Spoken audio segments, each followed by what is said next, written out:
திருச்சி லோக்சபா தேர்தலில் போட்டியிடுவதற்கு 28 பேரின் வேட்புமனுக்கள் ஏற்றுக்கொள்ளப்பட்டது. இந்நிலையில் வெள்ளியன்று 4 பேர் வேட்புமனுவை வாபஸ் பெற்றனர். சுயேட்சைகள் விஜயகுமார் மற்றும் ஆர். கணேஷ் இருவருக்கும் இடையே குக்கர் சின்னம் பெறுவதில் கடும் போட்டி ஏற்பட்டது. திருச்சி கலெக்டர் சிவராசு குலுக்கல் முறையில் கணேஷுக்கு குக்கர் சின்னத்தை ஒதுக்கினார். பெரிய புதையலே கிடைத்தது போல நல்ல சின்னம் எனக்கு கிடைத்துள்ளது என மகிழ்ச்சி அடைந்தார் கணேஷ்.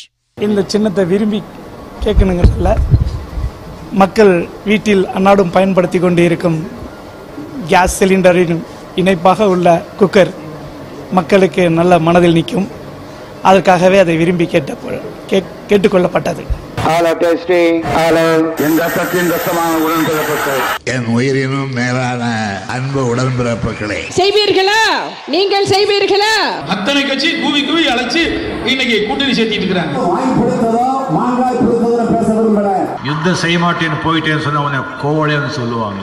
आप में से किसी ने कहा था कि Rafale CEO has said people of Tamil Nadu are remarkable. தேர்தல் திருவிழா 2019 6 பக்க எக்ஸ்க்ளூசிவ் தேர்தல் செய்திகள். தினமலர் நாளிதழில் தினமும் சில செய்திகள், சில படங்கள், சில தகவல்கள். தினமலர் நாளிதழில் மட்டுமே.